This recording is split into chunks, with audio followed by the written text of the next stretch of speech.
Hi, I'm Jeffrey McCombs. I'm an attorney here in Texas, and today I'm going to talk a little bit about common law or informal marriages, as they're called under the Texas Code.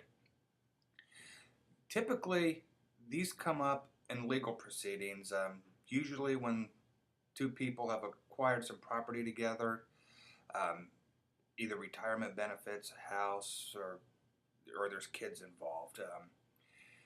Nobody has ever filed for a common law divorce. It's usually somebody is invoking, hey, we're married and we need to take care of these issues that we have out here with the property or the kids.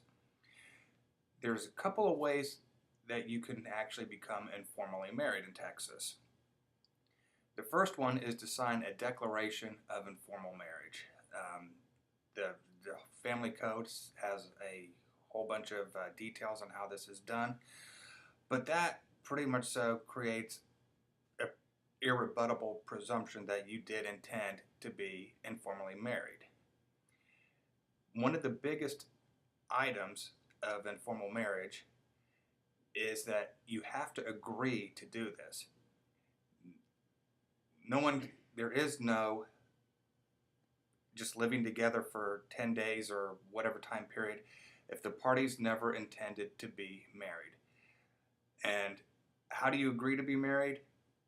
Well, one of the main things that you can do to show proof of this is a joint tax return is pretty good indication that you're agreeing to be married. Using each other's last names is a good idea to do that. Just holding out to others, particularly public and on documents that are registered or filed with other agencies, is a great way to do this.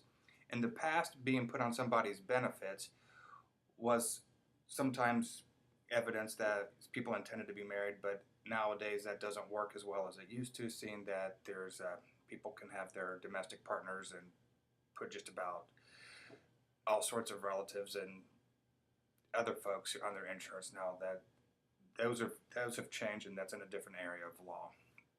But you have to agree to be married, you have to live together, you have to represent to others that you're married. That is what you may provide evidence of in some sort of a legal proceeding. Now, all of this has to be done within 2 years of the date that the parties quit living together. If you're not living together after 2 years, then it's presumed that you never agreed to be married. It is a rebuttable presumption, but that's usually a fact that the court has to figure out and has to weigh all the options of all the facts that are presented. Okay, and to back up just a second, the 2-year limitations, for lack of a better word, that is only for when you agree to be married, live together, and represent the others to be married. This does not cancel out a signed declaration of an informal marriage. Now, there's a few people who can't be informally married under any circumstances. Those are people who are under 18 years of age. The Texas Family Code in Section 2.4 just simply says, if you're under 18, you cannot be informally married at all. Other folks, and this comes up more than you would think, is somebody who is already married. Now, I'm sure you're thinking, how can somebody know they're married or not know they're married? It happens more than you'd believe, particularly for somebody who got married when they were very young. They had a spouse who filed for divorce and said, here, sign this, and they believe it's over. Or they had a lawyer who told them it was wrapped up. They thought they were unmarried, but things happen on the way where you find out you're still not divorced. Or some of my favorites are when people nowadays try to do the divorce themselves and they just check boxes and they forget to check the box that says they're divorced. This does happen.